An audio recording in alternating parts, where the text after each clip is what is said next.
आपने ये मुहावरा तो जरूर सुना होगा, शेर की एक दिन की जिंदगी भेड़िए की 1000 साल से बेहतर है। ये लफ्ज टीपू सुल्तान ने अंग्रेजों से कहे थे। हाँ, वही टीपू सुल्तान जो भारत देश के लिए और इस देश में बसने वाले भारतीयों को बचाने के लिए अंग्रेजों से लड़ते लड़ते शहीद हो गए। हाँ, वही टीपू सुल्तान जिसको शहीद करने के बाद अंग्रेजों के जनरल ने कहा था, आज से भारत देश हमारा हुआ। हाँ, वही टीपू सुल्तान जो जब तक जिंदा रहा तब तक भारत और अंग्रेजों के बीच एक चट्टान बनकर खड़ा रहा। हाँ, वही टीपू सुल्तान जिसका नाम सुनकर अंग्रेज थरथर कांपते थे। हाँ, वही टीपू सुल्तान जिसका नाम लेने से हर मुसलमान का सर फख्र से उठ जाता है। इतने बहादुर जाबाज इंसान को अंग्रेजों ने धोखे से कैसे शहीद कर दिया। इस वीडियो को देखने के बाद आप टीपू सुल्तान को जान जाओगे कौन थे टीपू सुल्तान। चलिए हम शुरू से शुरू करते हैं, आप इस वीडियो को पूरा जरूर देखें। आज हम बात करेंगे टीपू सुल्तान के बारे में। इनका जन्म 20 नवंबर 1750 में कर्नाटक राज्य में हुआ था। टीपू सुल्तान का पूरा नाम सुल्तान सईद फतेह अली खान बहादुर शाह टीपू था। इनके पिता का नाम हैदर अली था। हैदर अली जब तक मैसूर राज्य के राज सिंहासन पर थे,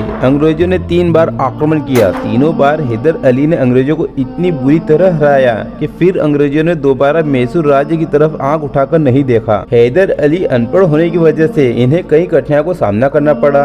हैदर अली ने सोच लिया, मैं अनपढ़ हूँ पर मैं अपने बच्चों को पढ़ाऊंगा। हैदर अली ने टीपू सुल्तान को शिक्षा दिलाने के लिए अफगानिस्तान, तुर्की, ईरान, भारत से सबसे अच्छे शिक्षक बुलवाए। टीपू सुल्तान को बहुत सी भाषाएं सिखाई गई। हिंदी, अंग्रेजी, उर्दू, अरबी, फ्रांसी, कन्नड़, तमिल, मराठी भाषाएं सिखाई गई और घोड़सवारी, तलवारबाजी, कुश्ती, युद्ध लड़ना भी सिखाया गया और इस्लाम के बारे में संपूर्ण जानकारी दी और कुरान पाक के हवाले से इंसाफ करना सिखाया। एक नेक इंसान बनने की नसीहत भी दी। इनके पिता ने कहा, इंसाफ करते वक्त मुजरिम का धर्म नहीं देखना चाहिए। मुजरिम किसी भी जाति या धर्म का हो, इंसाफ करते वक्त भेदभाव कभी मत करना और कुरान पाक के हवाले से इंसाफ करना। किसी बेगुनाह इंसान को तकलीफ कभी मत देना। ये मेरी नसीहत है तुम्हें। मैं आपको टीपू सुल्तान का एक बार का वाकया सुनाता हूँ। इंसाफ किस तरह करते थे। टीपू सुल्तान 15 साल के थे। वो पहली बार अपने वालिद के साथ युद्ध में सन 1766 में ब्रिटिश सेना के खिलाफ युद्ध लड़ते हैं। उस युद्ध में विजय प्राप्त करते हैं। युद्ध जीतने के बाद टीपू सुल्तान का सबसे बड़ा सेनापति एक औरत को अंग्रेजों के महल से उठा लाता है, पर टीपू सुल्तान कहते हैं, तुमने ये काम दीन इस्लाम के खिलाफ किया है। जाओ वापस उस औरत को इज्जत के साथ अंग्रेजों के महल छोड़कर आओ। पर वो सेनापति सबसे ताकतवर होने के कारण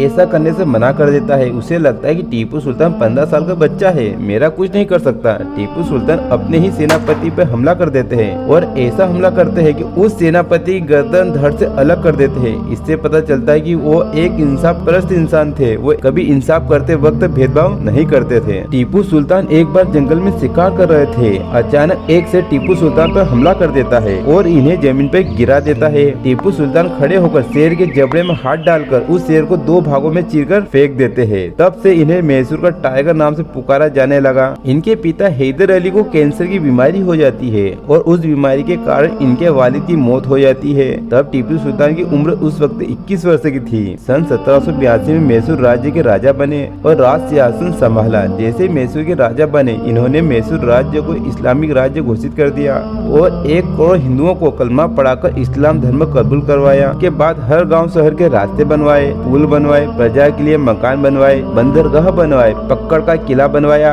आज भी ये किला कर्नाटक राज्य में स्थित है। टीपू सुल्तान ने जल भंडार के लिए नदी पर बांध बनवाए, जो कि आज भी लाल बाग परियोजना के नाम से कर्नाटक में है। टीपू सुल्तान के शासन काल में किसान बहुत खुश थे।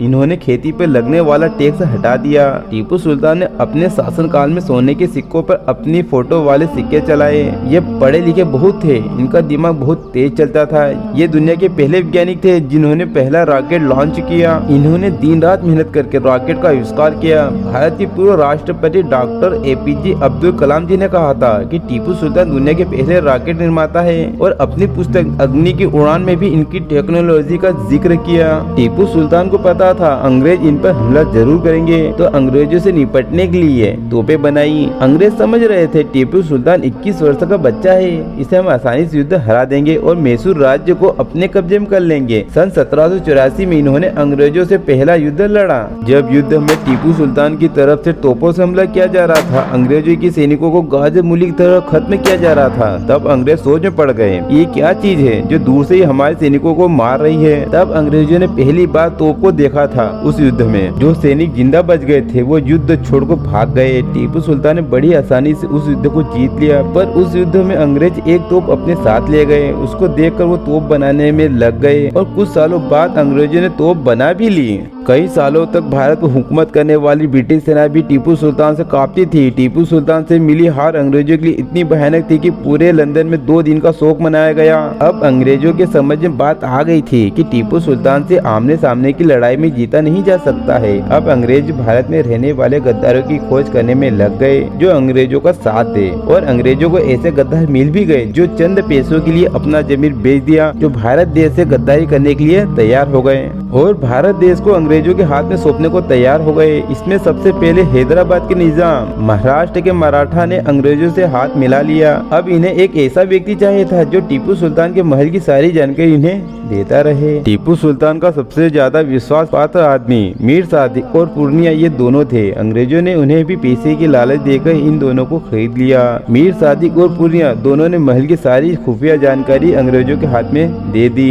हैदराबाद के निजाम महाराष्ट्र के मराठा और अंग्रेजों ने तीनों ने मिलकर अचानक महल पर हमला कर दिया। जिस वक्त महल पर हमला किया था उस वक्त टीपू सुल्तान खाना खा रहे थे। उन्हें जैसे ही पता चलता है कि महल पर हमला कर दिया है, वो खाने पर से उठ जाते हैं और अपनी तलवार की तरफ दौड़ लगाते हैं। उसे हाथ में लेकर अल्लाहू अकबर की सदाएं बुलंद करते हैं। उनके वफादार सिपाही उन्हें सलाह देते हुए कहते हैं कि टीपू सुल्तान, हमारे पास मुट्ठी भर सिपाही है और अंग्रेज ने महल पर हमला बहुत खतरनाक किया है। आपका जिंदा बच पाना नामुमकिन है। आप खुफिया रास्ते से भाग जाए, यहाँ हम सब संभाल लेंगे, आपकी जिंदगी बच जाएगी, यही हमारे लिए काफी है। टीपू सुल्तान ने उस वक्त ये लफ्ज कहे थे, शेर की एक दिन की जिंदगी भेड़े की 1000 साल से बेहतर है।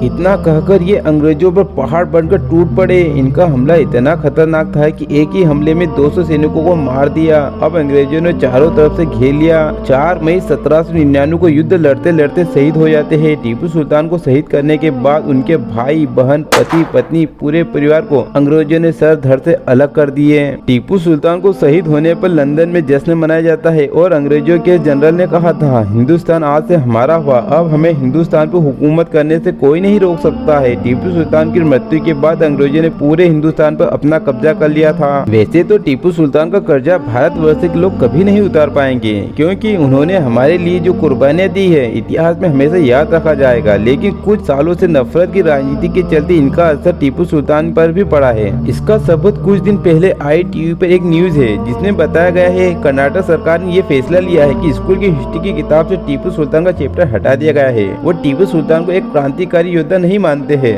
लेकिन इतिहास को मिटाने वाले लोग ये नहीं जानते हैं कि इतिहास लिखा नहीं जाता है, बनाया जाता है, और बनाते भी वही लोग हैं जो बनाने के लायक होते हैं। इस वीडियो को हम यही खत्म करते हैं। आप टीपू सुल्तान को एक महान योद्धा मानते हो या नहीं, हमें कमेंट्स करके जरूर बताएं। और टीपू सुल्तान के बारे में जानकारी अच्छी लगी हो तो इस वीडियो को एक लाइक जरूर करें। इस वीडियो को कम से कम 5 लोगों तक शेयर जरूर करें, ये आपकी जिम्मेदारी है, ताकि सबको पता चल सके कि टीपू सुल्तान कौन थे जिन्होंने हमारे लिए पूरे परिवार को शहीद कर दिया। और इसी तरह के वीडियो देखना पसंद हो तो हमारे YouTube चैनल को सब्सक्राइब जरूर करें। Thank you.